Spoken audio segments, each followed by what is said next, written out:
What's going on, guys? It's Vic. Up here at the Parsippany Morris County show. We got some snow today, so hoping it's still a good turnout. Looks pretty packed. Drove up here about an hour. It's show number 1. We're going to hit Edison today, back down south, central Jersey. So hoping pretty good. I'm pretty tired, so we'll see how we do today, and I'll catch you guys at the show.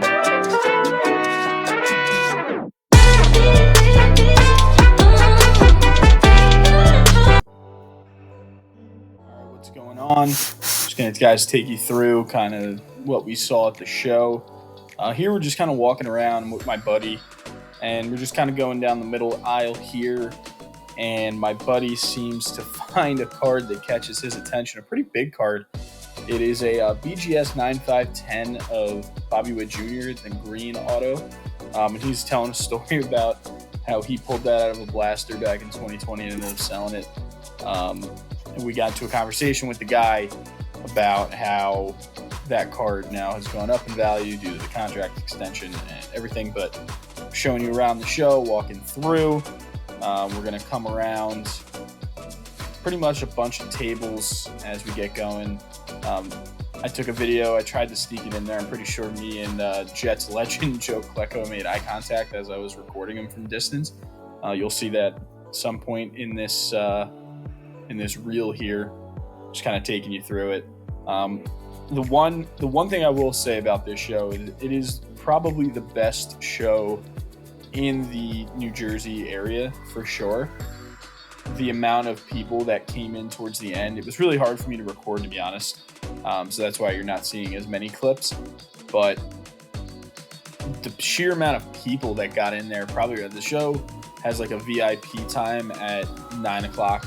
So you pay about $10 and you get in early, and it was really nice. So some of the footage you're seeing is from early on, but it's definitely one of the better shows in terms of quality of the cards that you're seeing. The one thing you're going to see at some point in this video is the Spencer Jones 1/1 Superfractor non-auto that this guy got autoed in person and slapped up. I believe that this card was on Twitter at some point. I did see it in person. It's in the video. But he had a ton of Yankees, a lot of Volpe. There was a lot of Stroud, as you can tell. Way more Pokemon than I want at a show, to be honest. I think Pokemon's just one of the stupidest, dumbest things that people can spend their money on, to be completely honest with you. I think it's just a huge waste of time. But hey, if the kids like it, then whatever. But if you're 35, get away from Pokemon, please. It's kind of sad, to be completely honest, seeing all these things that are supposed to be in a Target and you're marking them up 30%. So, just my 2 cents on that. But the show is pretty packed. They get, people to come in and sign stuff. Joe Klecko was there, as I've mentioned. And they got a guy from the Devils. I'm just not quite sure. I don't follow hockey that tightly. But a guy from the Devils also was there, signing stuff before the outdoor MetLife game that they played yesterday. So that's pretty cool. I think it probably had every bit, about 50, 60 tables, which is pretty good. And like I said, towards the end, it got really hard to move around. It got quite tight in there. It was like this big, it was at a Police Athletic League center. And it had like a stage, and you can probably see the stage as we go through the vid. But it got to the point where it was really hard to record without someone like bumping into you or just blocking like what you're trying to look at, or there was 6 people around one table. So it got increasingly hard to record. So I tried my best to get as much of tables as I wanted. A lot of people were okay with the recording, they didn't care. In here, you're going to see the Judge Logo Man 1/1 auto, which is one of the coolest cards ever that I've seen live. And my attention was on these 2 Inscription Jason Dominguez cards, and right next to it's the 1/1 Logo Man Aaron Judge. I believe from he told me the home run, but it was from the record-setting home run season, that card, I believe. You could see it on the screen. I'm just not 100% sure. So that was cool. one of the cooler cards I've seen. A guy basically had every in-person low-numbered Spencer Jones you could have autographed, including the Superfractor, like I mentioned. There's a ton of, I would say, really well-priced stuff here. So everything was priced well. Everyone was super easy to work with. Like I was able to buy a lot of stuff for really good prices. And people we were chatting it up, and it was just a really good atmosphere. And if you're in the New Jersey area, I highly recommend it. But we're going to transition to what I picked up. I appreciate you guys coming along. And I'll catch you guys at my reveal.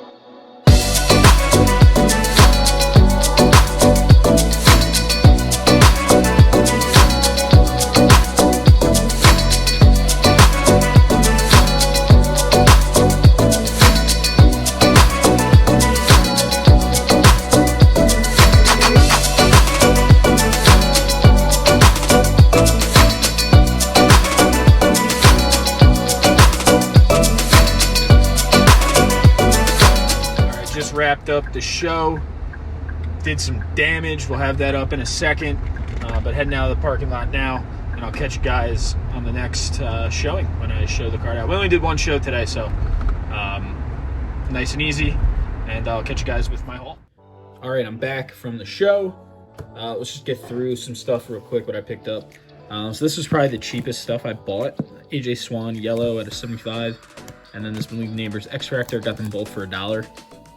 Not each together, so that was an awesome pickup, probably the cheapest one I had. Then these next three I picked up together. Anthony Richardson Silver fired up from Phoenix, sick card, really good price on that. He took it out of the mag though. He was like, I can't give you that price in a mag. I was like, fair enough.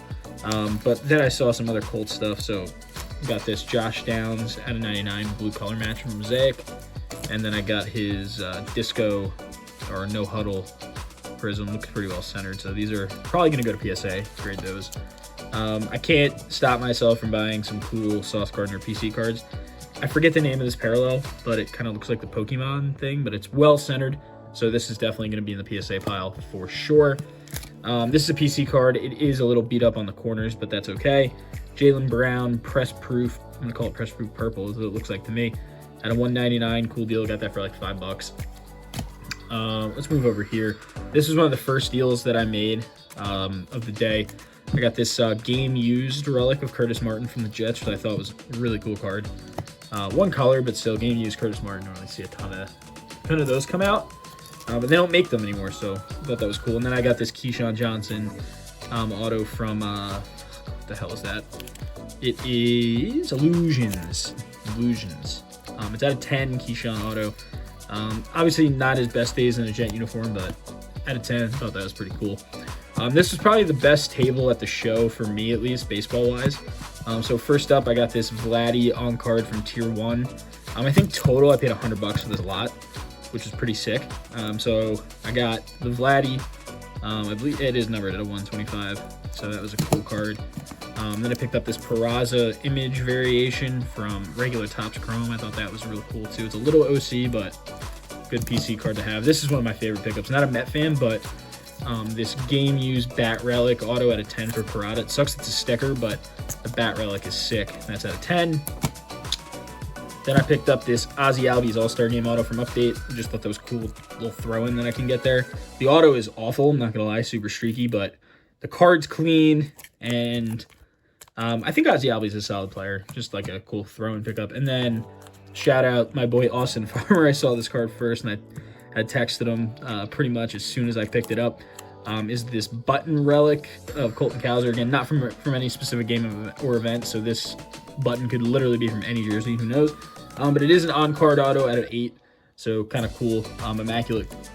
There's a nice little product there to grab some stuff out. So, and then last but certainly not least, I picked these two up together. I paid I believe it was $20 for both of these. So I found this one on the table, didn't have a price. He said he wanted 35. I looked up some comps and they were kind of going for around 10. So I was able to get that for $10, which was cool. He was like, will you match it? And I was like, absolutely. I don't have a Gleyber on-card auto anymore. So to get a Chrome on-card auto is pretty cool. And then I found this card in the dollar box. He told me $1. I didn't feel right paying that price. I didn't feel a 1-of-1 Elijah Green auto, especially for what his Bowman Chrome was going for about a year ago. I just didn't feel $1 was fair. So he said he wanted to just do 20 for both, and I said yes. I think this card is worth way more than $10. I can, just to compare it, the same guy sold a Lawler auto for I think it was $100, the 1-of-1 from Leaf. So I thought it was a good purchase for $10, a 1-of-1. So we'll see what happens with him, but I think he had a very lackluster start to his career, but definitely a cool card to have in the collection. That was it. So pretty good show. I think I spent overall like $200.